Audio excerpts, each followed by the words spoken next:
Olá, no Desinformando de hoje, é claro que nós vamos repercutir a história do banimento da checagem na Meta. No Essa Informa vamos falar sobre as crenças dos adolescentes nesse mundo midiático. E será que essa história de dormir 8 horas por noite é mesmo verdade ou uma fake news? Não dorme no ponto, não. Desinformando está entrando na rede.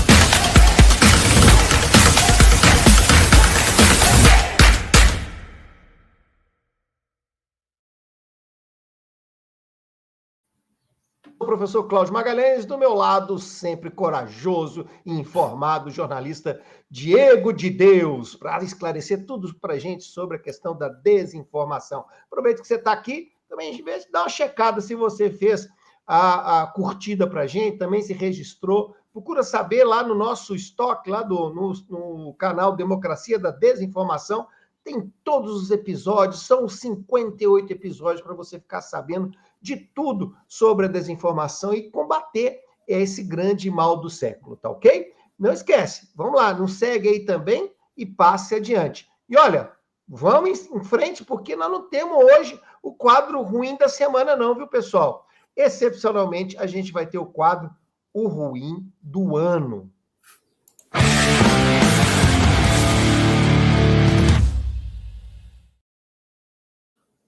Caramba, Diego, o troço repercutiu nessa semana pra caramba. A ideia, né, o que o Mark Zuckerberg disse ali em relação a cortar a checagem da Meta nas suas redes sociais, né? Tanto no Facebook, no Instagram, né, no WhatsApp.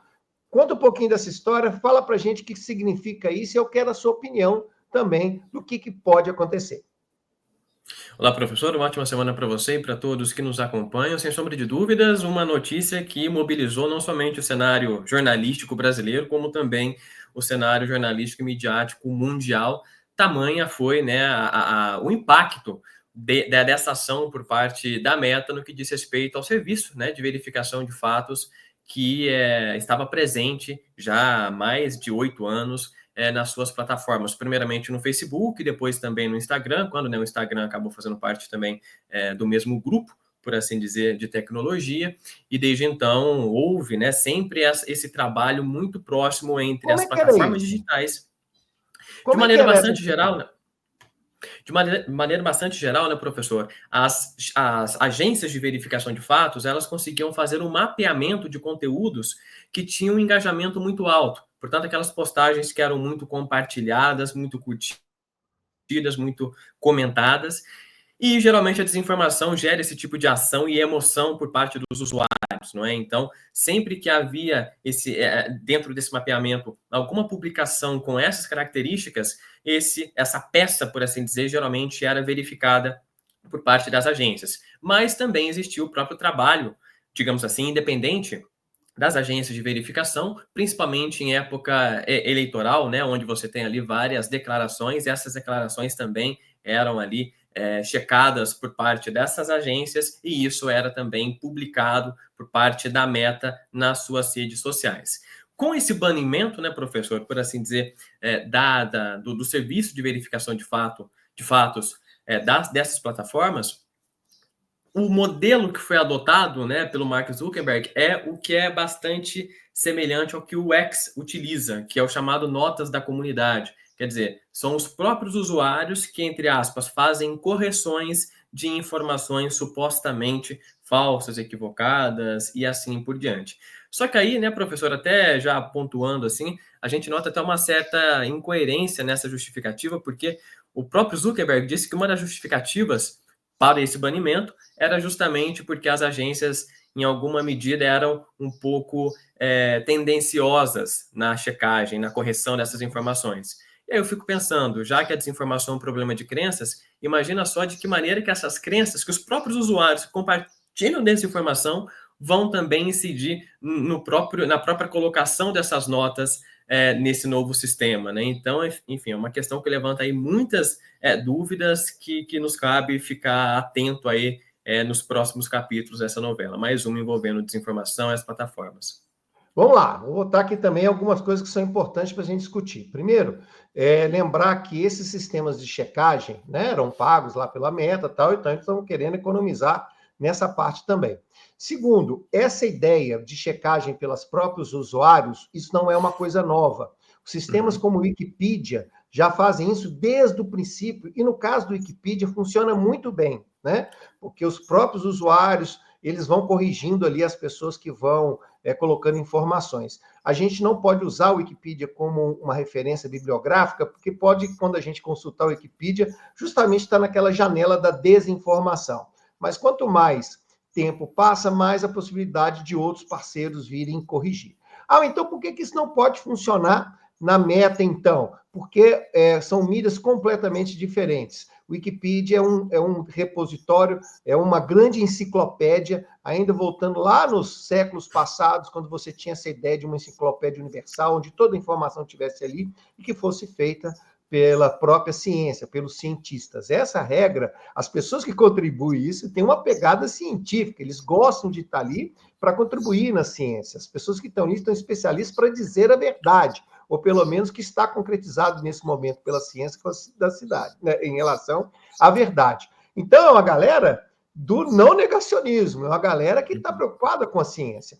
No caso das redes sociais, o que a gente tem é uma minoria de pessoas que lançam esse tipo de desinformação, de informação falsa, mas que o algoritmo adora essa minoria porque ela gera cliques, ela gera sensações, ela gera todos esses movimentos, por uma questão de grana. Enquanto o Wikipedia não tem grana envolvida, e sim o conhecimento, nesse caso nós temos grana envolvido. Quanto mais gente clicando, melhor e o algoritmo. Portanto, ao contrário do Wikipedia, que vai ficar procurando uma informação falsa da ciência, nesse caso, não importa se é falsa ou não, o importa é se tem engajamento, né? E uma fofoca costuma ter engajamento. Então, nesse sentido, quando você coloca os pares para poder fazer a autocorreção, não é interesse desses pares que a verdade apareça, e sim que você tenha mais possibilidades de cliques. Estou fazendo a interpretação correta, Diego? Perfeitamente, professor. E aquilo, né? Claro que as próprias agências também possuem as suas limitações, elas não são donas da verdade, né? Embora até alguns serviços de checagem muitas vezes se colocam como donos da verdade, mas é uma minoria, como você bem disse também, que acaba fazendo um barulhinho ali, que acaba tendo uma certa relevância nesse cenário, mas as agências têm sim as suas limitações, evidentemente. Por outro lado, né, professor, eu sou sempre defensor da seguinte ideia: muito melhor você ter alguém para poder checar e dizer o contrário do que você não ter aquela frasezinha antiga, né? Atrelada à internet, terra de ninguém, que é básica, ou nesse caso, terra de todo mundo, já que todo mundo vai ter uma voz participativa com muitos interesses, principalmente econômicos, como você bem disse, nesse contexto. Então, realmente é uma questão que tem preocupado muito, né? Esse comportamento das big techs. Eu me arrisco a dizer, né, professor, é preocupação mundial, porque as plataformas digitais, em alguma medida, têm colocado até a própria soberania nacional dos países em xeque, né? Porque, assim, desrespeitando leis, desrespeitando várias questões ali que são colocadas por esses países em nome, em última instância, de interesses econômicos, e cada vez mais a gente tem notado também interesses políticos atravessando essa discussão. Eu ainda arrisco dizer, Diego, que não é terra de todo mundo, não, sabe? Eu acho que é terra de pouquíssimos que sabem manejar essa ferramenta. Dá a impressão que é de todo mundo, mas é de poucos que sabem manejar. E esses poucos que sabem manejar têm muitos interesses escusos através desse. Aliás, é sobre essas crenças que a gente vai falar no próximo quadro.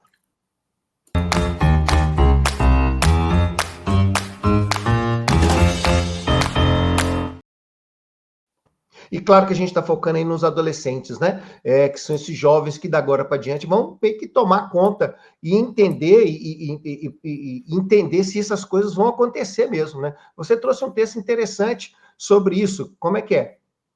Justamente, professor, um texto publicado por mim e pela professora Jane Alzamora, lá da UFMG, nessa última semana agora, na revista Chasque, lá do Equador, que a gente analisa ali de que maneira que as crenças, elas incidem na maneira como os adolescentes a partir de um estudo de caso feito em Botelhos, inclusive, né, aqui no sul de Minas, buscam por informação. E a gente notou que, principalmente, os métodos da tenacidade da autoridade, vamos relembrar, né, o método da autoridade é aquela crença que você valida como verdade, não a informação em si, mas porque confia em quem te passou aquela informação, e o método da tenacidade, aquela informação, aquela crença que é fixada a partir da repetição, uma mentira dita 1000 vezes se torna uma verdade, não é? Então, a gente notou que esses dois métodos de fixação de crenças, eles são predominantes no modo como esses adolescentes buscam por informações. E qual que é a relação dessas duas coisas, professor? Principalmente o fato de esses adolescentes não terem um costume de buscar por informações em fontes consideradas jornalísticas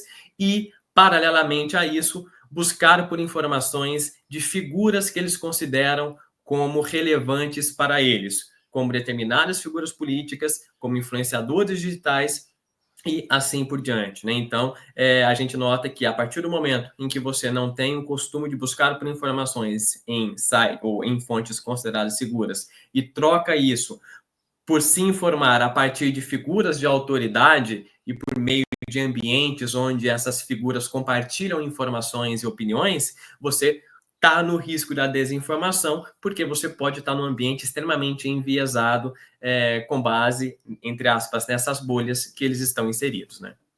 Diego, você só deu uma notícia hoje. Eu quero boas notícias no pré-verdade. Mas antes, eu vou tirar um cochilo.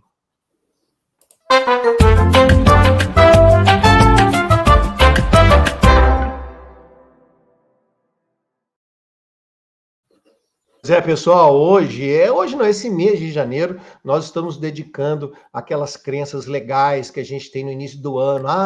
Esse ano eu vou tomar 2 litros de água todo dia para ficar bem hidratado, né? Agora eu vou trazer essa história, não, eu vou precisar dormir 8 horas de sono todas as noites, né? Pois é, isso é um pouco de fake old também, sabe, Diego? Na realidade, essa ideia de dormir às 8 horas da noite, fica parecendo que todos nós temos as mesmas necessidades.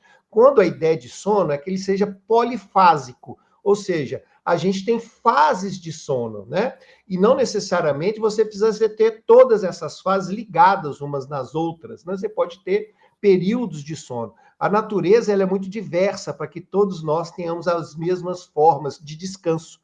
Então, nenhum ser vivo tem essa possibilidade de você estar todo certinho, principalmente em relações fisiológicas, como a história do sono. Então, essa 8 horas que tem no nosso imaginário, por exemplo, não é fruto de nenhum estudo específico. Não há nada que prove isso, que seja essas 8 horas.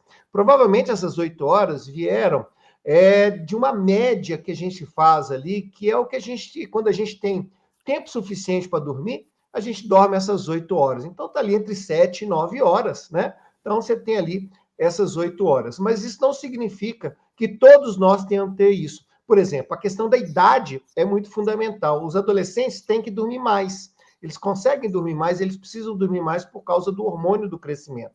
Já as pessoas mais velhas conseguem dormir menos. O que importa, no final das contas, pessoal, é se você consegue descansar com a quantidade de horas de sono que você tem. E não necessariamente a noite toda, você pode tirar um cochilo de tarde, né? Você pode ter algumas outras interfaces das suas fases, né, de sono, e que você deixe você descansado em relação a isso. Então, isso é um mito e que depende de cada uma das pessoas. Agora, é fundamental o sono como saúde. Isso já está provado pela ciência. Ela ajuda na memória, ajuda na nossa coordenação, na cognição. Ela é fundamental. E se você tiver problemas de sono, aí sim é preciso buscar um médico, porque a gente não pode ficar sem sono, tá ok? Agora vamos lá, na pré-verdade? Não durma no ponto aí, solta a vinheta.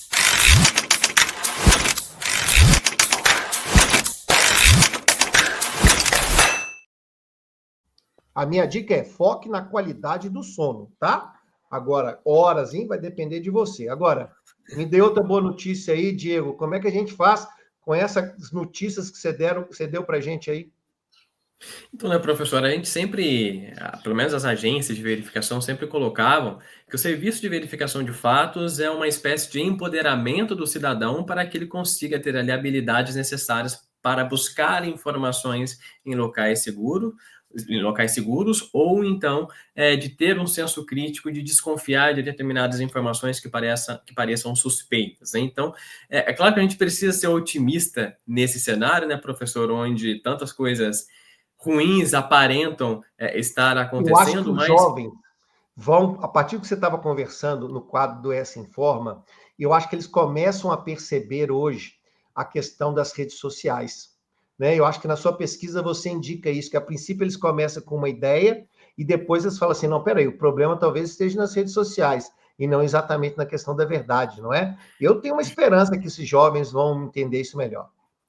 principalmente, né, professor, porque eu ia chegar nesse ponto. Existe o interesse deles em Uhum. torno dessas questões. O que falta, de fato, são políticas que incentivem esse tipo de pensamento, que desenvolvam essas percepções desses jovens no ambiente escolar, ou seja, em qualquer outro ambiente que for, seja na aprendizagem informal e assim por diante. Só que para isso a gente precisa diagnosticar e enfrentar esse problema tal como um problema, porque primeiro, para a gente tentar resolver um problema, você precisa considerá-lo como um problema. O que a gente tem visto que não tem tido essa percepção, principalmente no debate público, né? Então, acho que o primeiro passo é justamente, e se não vem lá de cima, pelo menos que façamos as nossas partes aqui embaixo, para que podemos ter uma sociedade cada vez mais cívica, informadamente falando, não é?